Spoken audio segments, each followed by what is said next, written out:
Hi hello ನಮಸ್ತೆ ಸೌ ಕಿಚನ್ಗೆ ಸ್ವಾಗತ. ಬನ್ನಿ ಸ್ನೇಹಿತರೆ, ಇವತ್ತು ಮಲ್ಲಿಗೆ ಅಂತಹ ಸಾಫ್ಟ್ ಆಗಿರುವಂತಹ ದೋಸೆನ ಮಾಡೋಣ. ತುಂಬಾ ಸುಲಭ ಈ ದೋಸೆ ಮಾಡ್ಕೊಳ್ಳೋದು. ನಾನು ಈ ದೋಸೆ ಮಾಡ್ಕೊಳ್ಳೋದಕ್ಕೆ ಯಾವುದೇ ಥರದ್ದು ಉದ್ದಿನಬೇಳೆ, ಸೋಡಾ, ಯುನೋ ಪೌಡರ್ ಯಾವುದನ್ನು ಬಳಸ್ಕೊಳ್ಳಲ್ಲ. ನೋಡ್ತಾ ಇದ್ರೇ ನಿಮಗೆ ಗೊತ್ತಾಗ್ತಿದೆ ಎಷ್ಟು ಸಾಫ್ಟಾಗಿದೆ. ಅಷ್ಟು ಮಲ್ಲಿಗೆ ಹೂ ಥರನೇ ಬಂದ್ ಥರ ಸಾಫ್ಟಾಗಿದೆ. ಮತ್ತು ಈ ರೀತಿಯಾದ ರೆಸಿಪಿನ ಮಾಡಿಕೊಟ್ರೆ ಮಕ್ಕಳು ವಾರದಲ್ಲಿ 3 ದಿನ ಇದನ್ನೇ ಮಾಡಿದ್ರೆ ಬೇಡ ಅಂತಲೇ ಹೇಳಲ್ಲ.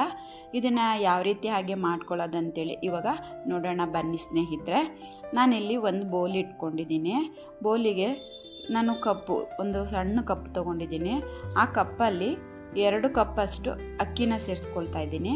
ಅಕ್ಕಿ ಬಂದುಬಿಟ್ಟು ರೇಷನ್ ಅಕ್ಕಿ, ನಾವು ಮನೆಗಳಲ್ಲಿರೋ ಅಂಥ ಯಾವುದೇ ಥರ ಅಕ್ಕಿ ಆದರೂ ಬಳಸ್ಕೋಬೋದು, ಇಲ್ಲ ದೋಸೆ ಅಕ್ಕಿ ಯಾವುದಾದ್ರೂ ಸರಿ. ಅಕ್ಕಿ ಯಾವುದು ಇರುತ್ತೋ ನಮ್ಮ ಮನೇಲಿ ಅದನ್ನೇ ಬಳಸ್ಕೊಂಡು ನಾವು ಮಾಡ್ಕೋಬೋದು. ನಾನು ಅದನ್ನು ಒಂದು 3 ಸತಿ ವಾಶ್ ಮಾಡಿಕೊಂಡು ನಾನಿಲ್ಲಿ ಇದನ್ನು ನೀರನ್ನ ಮತ್ತೆ ಸೇರಿಸ್ಬಿಟ್ಟು ಒಂದು 3 ಅವರ್ ನೆನೆ ಹಾಕ್ಕೊಳ್ತಾ ಇದ್ದೀನಿ. ಈ ಅಕ್ಕಿನ ಒಂದು 3 ಅವರ್ ನೆನೆ ಇಟ್ಕೊಳ್ಳೋಣ. 3 ಅವರ್ ನೆನೆದ್ರೆ ಸಾಕು. ನಾವೇನಾದರೂ ಮಾರ್ನಿಂಗ್ ಟೈಮ್ ಬ್ರೇಕ್ಫಾಸ್ಟ್ ಮಾಡ್ತೀವಿ ಅಂದರೆ ಸಂಜೆ ಸಹ ನಾವು ಈ ರೀತಿಯಾಗಿ ಪ್ರಿಪೇರ್ ಮಾಡಿ ಇಟ್ಕೋಬೋದು. ಇವಾಗ 3 ಅವರು ಈ ರೀತಿಯಾಗಿ ನೆಂದಿರೋ ಅಂಥ ಅಕ್ಕಿನ ನಾನಿಲ್ಲಿ ಮಿಕ್ಸಿ ಜಾರ್ಗೆ ಸೇರಿಸ್ಕೊಳ್ತಾ ಇದ್ದೀನಿ. ತುಂಬಾ ಇಷ್ಟಪಟ್ಟು ತಿಂತಾರೆ ನೋಡಿ. ನಾನು ಬರೀ ಅಕ್ಕಿ ಅಷ್ಟೇ ಹಾಕ್ಕೊಳ್ತಾರೆ, ಇದ್ರ ಜೊತೆಗೆ ನಾನು ಯಾವುದೂ ಉದ್ದಿನಬೇಳೆ, ಅವಲಕ್ಕಿ ಏನನ್ನು ಸೇರಿಸ್ಕೊಂಡಿಲ್ಲ. ಇವಾಗ ನೆಂದಿರೋ ಅಕ್ಕಿನ ನಾನು ಮಿಕ್ಸಿ ಜಾರ್ಗೆ ಹಾಕ್ಕೊಂಡ್ಮೇಲೆ ನಾನು ಯಾವುದು ಒಂದು ಕಪ್ಪಲ್ಲಿ ಅಕ್ಕಿ ತೊಗೊಂಡಿದ್ನೋ ಅದೇ ಒಂದು ಕಪ್ಪಲ್ಲಿ 2 ಕಪ್ ಅಕ್ಕಿಗೆ 1 ಕಪ್ಪಷ್ಟು ಅನ್ನ ಸೇರಿಸ್ಕೊಳ್ತಾ ಇದ್ದೀನಿ. ಬಾಯ್ಲ್ ಆಗಿರೋ ಅಂಥ ರೈಸ್ನ ನಾನು ಸೇರಿಸ್ಕೊಳ್ತಾ ಇದ್ದೀನಿ. ಮತ್ತು 3/4 ಕಪ್ಪಷ್ಟು ತೆಂಗಿನ ತುರಿನ ಸೇರಿಸ್ಕೊಳ್ತಾ ಇದ್ದೀನಿ. ಮತ್ತು ನಾನಿಲ್ಲಿ 1 ಸ್ಪೂನಷ್ಟು ಸಕ್ಕರೆ ಸೇರಿಸ್ಕೊಳ್ತಾ ಇದ್ದೀನಿ. ಇದಕ್ಕೆ ಸ್ವಲ್ಪ ನೀರನ್ನ ಸೇರಿಸ್ಕೊಂಡು ನಾವು ನುಣ್ಣಗೆ ಪೇಸ್ಟ್ ಮಾಡ್ಕೊಳ್ಳೋಣ. ಎಷ್ಟು ಸಾಧ್ಯನೋ ಅಷ್ಟು ನುಣ್ಣಗೆ ರುಬ್ಕೊಬೇಕು ನೋಡಿ. ನಾನು ಅದೇ ರೀತಿಯಾಗಿ ರುಬ್ಕೊಂಡಿದ್ದೀನಿ.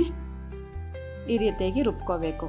ಈ ರೀತಿಯಾಗಿ ರುಬ್ಕೊಂಡಿರೋ ಅಂಥ ಹಿಟ್ಟನ್ನ ನಾನಿಲ್ಲಿ ಒಂದು ಬೌಲ್ಗೆ ಸೇರಿಸ್ಕೊಳ್ತೀನಿ ನೋಡಿ. ತುಂಬಾ ಇಷ್ಟಪಟ್ಟು ತಿಂತಾರೆ. ವಾರದಲ್ಲಿ 3 ದಿನ ಈ ರೀತಿಯಾಗಿ ಮಾಡಿಕೊಟ್ರೆ ಖಂಡಿತವಾಗೂ ಬೇಡ ಅಂತ ಹೇಳಲ್ಲ. ನಾವೇನಾದ್ರು ಮಾರ್ನಿಂಗ್ ಬ್ರೇಕ್ಫಾಸ್ಟ್ ಮಾಡಬೇಕು ಅಂದರೆ ಈವ್ನಿಂಗ್ ಒಂದು 5 ಗಂಟೆಗೆ ಈ ರೀತಿಯಾಗಿ ಪ್ರಿಪೇರ್ ಮಾಡಿಟ್ರೆ ಸಾಕು. ನಾವು ಈಸಿಯಾಗಿ ಮಾರ್ನಿಂಗ್ಗೆ ಬ್ರೇಕ್ಫಾಸ್ಟು ಮಾಡ್ಕೋಬೋದು. ಮತ್ತು ಟಿಫನ್ ಬಾಕ್ಸ್ಗೆಲ್ಲ ಈ ರೀತಿಯಾದಂಥ ರೆಸಿಪಿ ಮಾಡಿಕೊಟ್ರೆ ನಿಜವಾಗ್ಲೂ ತುಂಬಾ ಇಷ್ಟಪಟ್ಟು ತಿಂತಾರೆ ಮಕ್ಕಳು. ನಮ್ಮ ಮನೆಗಳಲ್ಲಂತೂ ನಮ್ಮ ಮಗಳು ಕ್ಲಾಸ್ ರೂಮಲ್ಲಿ ತುಂಬ ಚೆನ್ನಾಗಿದೆ, ಇದೇ ರೀತಿ ಮಾಡಿಸ್ಕೊಂಡು ಬನ್ನಿ ಅಂತ ಸಹ ಕೇಳ್ತಾರೆ. ಅಷ್ಟು ಟೇಸ್ಟಿಯಾಗಿರುತ್ತೆ. ನಾನು ರುಬ್ಬಿಟ್ಕೊಂಡಿರೋ ಅಂಥದ್ದನ್ನ ಒಂದು ಬೌಲ್ಗೆ ಹಾಕ್ಕೊಂಡು ಸ್ವಲ್ಪ ಮಿಕ್ಸಿ ಜಾರ್ನ ತೊಳ್ಕೊಂಡು ಹಾಕ್ಕೊಂಡಿದ್ದೀನಿ ನೀರನ್ನ. ಸ್ವಲ್ಪ ಅದ್ರಲ್ಲಿ ಅಕ್ಕಿ ಇಟ್ಟಿರುತ್ತೆ ಅಂಥೇಳಿ ಇದನ್ನು ಬಂದ್ಬಿಟ್ಟು ಇವಾಗ ಚೆನ್ನಾಗಿ ಮಿಕ್ಸ್ ಮಾಡಬೇಕು. ಇದೇನೂ ಟ್ರಿಕ್ ಇಲ್ಲ ಇದಕ್ಕೆ. ನಮ್ಗೆ ಚೆನ್ನಾಗಿ ಸಾಫ್ಟಾಗಿ ಬರಬೇಕು ಅಂದರೆ ಈ ಹಿಟ್ಟನ್ನ ಚೆನ್ನಾಗೆ ಕೈಯಲ್ಲಿ ಚೆನ್ನಾಗಿ ಮಿಕ್ಸ್ ಮಾಡಬೇಕು. ಒಂದು 6 ನಿಮಿಷ ಇದನ್ನು ಮಿಕ್ಸ್ ಮಾಡಬೇಕು. ನಾನೊಂದು 6 ನಿಮಿಷ ಮಿಕ್ಸ್ ಮಾಡಿ ಇಟ್ಕೊಳ್ತಾ ಇದ್ದೀನಿ. 6 ನಿಮಿಷ ಮಿಕ್ಸ್ ಮಾಡಿ ಒಂದು 6 ಅವರು ರೆಸ್ಟಿಗೆ ಬಿಟ್ಕೊಂಡಿದ್ದೀನಿ. ನಾವೇನಾದರೂ ಮಾರ್ನಿಂಗ್ ಮಾಡ್ತೀವಿ ಅಂದರೆ ನೈಟ್ 9 ಗಂಟೆಗೆ ಈ ರೀತಿಯಾಗಿ ಮಾಡಿಟ್ಕೋಬೋದು ನೋಡಿ. ನಾನು ನೈಟು ಈ ರೀತಿಯಾಗಿ ಮಾಡಿಟ್ಕೊಂಡು ಒಂದು 6ರಿಂದ 7 ಅವರು ರೆಸ್ಟಿಗೆ ಬಿಟ್ಕೊಂಡಿದ್ದೆ. ಇವಾಗ ಇದಕ್ಕೆ ನಾನು ಉಪ್ಪನ್ನ ಸೇರಿಸ್ಕೊಳ್ತಾ ಇದ್ದೀನಿ. ನಮಗೆ ರುಚಿಗೆ ಎಷ್ಟು ಬೇಕೋ ಅಷ್ಟು ನೋಡಿಕೊಂಡು ಉಪ್ಪನ್ನ ಸೇರಿಸ್ಕೊಳ್ಳೋಣ. ಉಪ್ಪನ್ನು ಸೇರಿಸ್ಕೊಂಡು ಚೆನ್ನಾಗಿ ಮಿಕ್ಸ್ ಮಾಡಬೇಕು. ಇದೇ ಇದರಲ್ಲಿ ಟ್ರಿಕ್ಕು. ನಾವು ರುಬ್ಬೋದಕ್ಕೆ ಸಕ್ಕರೆ ಹಾಕ್ಕೋಬೇಕು ಮತ್ತು ಹಿಟ್ಟನ್ನ ಚೆನ್ನಾಗಿ ಮಿಕ್ಸ್ ಮಾಡಬೇಕು. ಆ ರೀತಿಯಾಗಿ ನಾನು ಮಿಕ್ಸ್ ಮಾಡಿಕೊಂಡು ರೆಡಿ ಮಾಡಿ ಇಟ್ಕೊಂಡಿದ್ದೀನಿ. ಆಲ್ರೆಡಿ ನಾನು ಗ್ಯಾಸ್ ಮೇಲೆ ತವಾನ ಬಿಸಿ ಆಗೋದಕ್ಕೆ ಇಟ್ಕೊಂಡಿದ್ದೀನಿ. ಇವಾಗ ನಾನು ಇದನ್ನು ದೋಸೆ ಬಿಟ್ಟು ತೋರಿಸ್ತೀನಿ ಎಷ್ಟು ಚೆನ್ನಾಗಿ ಬರುತ್ತೆ ಅಂತ, ಎಷ್ಟು ಸಾಫ್ಟಾಗಿ ಆಗುತ್ತೆ ಅಂತ ಇವಾಗ ತೋರಿಸ್ತೀನಿ ಸ್ನೇಹಿತರೆ ನೋಡಿ. ನಾನು ಪುಟ್ಟಾಗೆ ಬಿಟ್ಕೊಳ್ತಾ ಇದ್ದೀನಿ. ಸುಮ್ಮನೆ ಈ ರೀತಿಯಾಗಿ ಹಿಟ್ಟನ್ನ ಬಿಟ್ಟರೆ ನಿಮಗೆ ನೋಡಿದ್ರೆ ಗೊತ್ತಾಗ್ತಿದೆ, ಓಲ್ ಓಪನ್ ಆಗ್ತಿದೆ ನೋಡಿ. ಅಷ್ಟು ಚೆನ್ನಾಗಾಗುತ್ತೆ ಈ ದೋಸೆ ಹಿಟ್ಟು ಈ ರೀತಿಯಾಗಿ ನಾವು ಮಾಡಿಕೊಂಡ್ರೆ. ನಾನಿಲ್ಲಿ ಇದಕ್ಕೆ ಎಣ್ಣೆ, ತುಪ್ಪ ಏನು ಬೇಕಾದ್ರೂ, ಬಟರು ಏನು ಬೇಕಾದ್ರೂ ಸೇರಿಸ್ಕೋಬೋದು. ತುಂಬಾ ಟೇಸ್ಟಿಯಾಗಿರುತ್ತೆ. ನಾನು ಹಾಕಿಬಿಟ್ಟು 2 ನಿಮಿಷ ಮುಚ್ಚಿಟ್ಕೊಳ್ತಾ ಇದ್ದೀನಿ. ಮುಚ್ಚಿಟ್ಬಿಟ್ಟು ಬೇಯೋದಕ್ಕೆ ಬಿಡ್ತೀನಿ.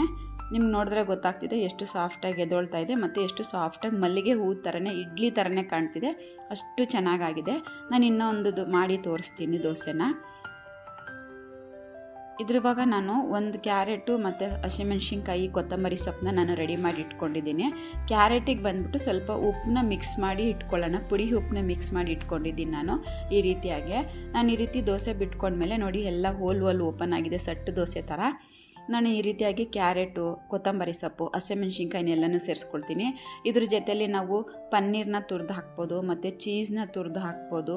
ಮತ್ತು ಅದನ್ನೆಲ್ಲ ಹಾಕಿಬಿಟ್ಟು ಇದಕ್ಕೆ ನಾವು ಬಟರ್ನ ಹಾಕ್ಕೊಂಡು ಬಾಯ್ಲ್ ಮಾಡೋದ್ರಿಂದ ತುಂಬಾ ಟೇಸ್ಟಿಯಾಗಿರುತ್ತೆ.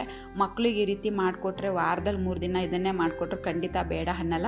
ಈ ರೀತಿಯಾದಂಥ ನಾವು ದೋಸೆ ಹಿಟ್ಟನ್ನ ಮಾಡ್ಕೊಂಡ್ಬಿಟ್ರೆ ನಾವು ಒಂದೊಂದು ದಿನಕ್ಕೆ ಒಂದೊಂದು ರೀತಿ ಹಾಗೆ ನಾವು ಟಿಫನ್ನ ಮಾಡಿ ಕೊಡ್ಬೋದು ಮಕ್ಕಳಿಗೆ. ತುಂಬಾ ಇಷ್ಟಪಟ್ಟು ತಿಂತಾರೆ. ನಾನು ಮತ್ತೆ ಇದನ್ನು ಕ್ಲೋಸ್ ಮಾಡಿ 2 ನಿಮಿಷ ಬೇಯೋದಕ್ಕೆ ಇಟ್ಕೊಳ್ತೀನಿ. ನೋಡಿ, ನಾವು ಸ್ಟೀಮ್ ಮಾಡೋದಕ್ಕೆ ಬಿಟ್ಕೊಂಡಿದ್ದೆ. ಇವಾಗ ಮುಚ್ಚಿಟ್ಬಿಟ್ಟು ಕ್ಯಾರೆಟು ಎಲ್ಲ ಎಷ್ಟು ಚೆನ್ನಾಗಿ ಬೆಂದಿದೆ, ಮತ್ತು ಅದು ಓಪನ್ ಮಾಡಿದ್ರೆ ಪರಿಮಳ ಅಂತೂ ತುಂಬಾ ಚೆನ್ನಾಗಿರುತ್ತೆ. ನಾನು ಉಲ್ಟಾ ಬೇಕಾದ್ರೆ ಬೇಯಿಸ್ಕೊಳ್ಳೋದೇನು ಬೇಕಿಲ್ಲ, ಆದರೂ ನಾನು ಬೇಯಿಸ್ಕೊಳ್ತೀನಿ. ಈ ರೀತಿ ಒಂದು ರೌಂಡ್ ಈ ರೀತಿ ಉಲ್ಟಾ ಬೇಯಿಸ್ಕೊಳ್ತೀನಿ. ಬೇಯಿಸ್ಕೊಂಡಿಲ್ಲ ಅಂದರೂ ಸಹ ನಡೆಯುತ್ತೆ. ಆದರೂ ನಾನು ಈ ರೀತಿಯಾಗಿ ಮಾಡ್ಕೊಳ್ತೀನಿ. ನಾನು ಯಾವ ರೀತಿಯಾಗಿ ಮಾಡ್ಕೊಳ್ತಾ ಇದ್ದೀನಿ ಅನ್ನೋದನ್ನ ತೋರಿಸ್ತಾ ಇದ್ದೀನಿ. ನಾನು ಇನ್ನೂ ಒಂದು ದೋಸೆನ ಇದೇ ರೀತಿಯಾಗಿ ಮಾಡಿ ತೋರಿಸ್ತೀನಿ ಸ್ನೇಹಿತರೆ. ನಾನು ಎಲ್ಲ ದೋಸೆನೂ ನಾನು ಈ ರೀತಿಯಾಗಿ ಮಾಡಿಟ್ಕೊಳ್ತಾ ಇದ್ದೀನಿ. ನೋಡಿ ಸ್ನೇಹಿತರೆ, ಎಷ್ಟು ಚೆನ್ನಾಗಿ ಹೋಟೆಲ್ ಶೈಲಿಯಲ್ಲಿ ನಾವು ಸೆಟ್ ದೋಸೆ ಹೇಗೆ ಸಿಗುತ್ತೋ ನಮಗೆ ಹೋಟೆಲಲ್ಲಿ, ಅದೇ ರೀತಿಯಾದಂತಹ ದೋಸೆನ ನಾನು ಮಾಡಿ ತೋರಿಸಿದ್ದೀನಿ. ನೀವು ಒಂದು ಸಲ ಈ ರೆಸಿಪಿನ ಟ್ರೈ ಮಾಡಿ. ನಿಮ್ಮ ಮನೆಗಳಲ್ಲೂ ಮಕ್ಕಳು ತುಂಬ ಇಷ್ಟಪಟ್ಟು ತಿಂತಾರೆ. ನಮ್ಮ ಮನೆಯಲ್ಲಂತೂ ತುಂಬಾ ಚಿಕ್ಕವರಿಂದ ದೊಡ್ಡವರೆಗೂ ತುಂಬ ಇಷ್ಟಪಟ್ಟು ತಿಂತಾರೆ. ನಮಗೆ ತಾಯಂದರಿಗೆ ಈ ರೀತಿಯಾದ ರೆಸಿಪಿ ಮಾಡಿಕೊಟ್ರೆ ತುಂಬಾ ಖುಷಿ ಆಗುತ್ತೆ. ಮಕ್ಕಳು ಚೆನ್ನಾಗಿದೆ ಇದನ್ನೇ ಮಾಡಿಕೊಡಿ ಎಂದಾಗ. ಯಾರೆಲ್ಲ ಫಸ್ಟ್ ಟೈಮ್ ನನ್ನ ಚಾನಲ್ ನೋಡ್ತಿದ್ದೀರಾ, ನನ್ನ ಚಾನಲ್ ಸಬ್ಸ್ಕ್ರೈಬ್ ಮಾಡ್ಕೊಳ್ಳಿ. ಮತ್ತು ಈ ರೆಸಿಪಿ ನಿಮ್ಗೆ ಇಷ್ಟ ಆದರೆ ಒಂದು ಲೈಕ್ ಮಾಡಿ, ಶೇರ್ ಮಾಡಿ. Thank you. ಯಾರೆಲ್ಲ ನನ್ನ ಚಾನಲ್ ನೋಡ್ತೀರೋ ಅವರೆಲ್ರಿಗೂ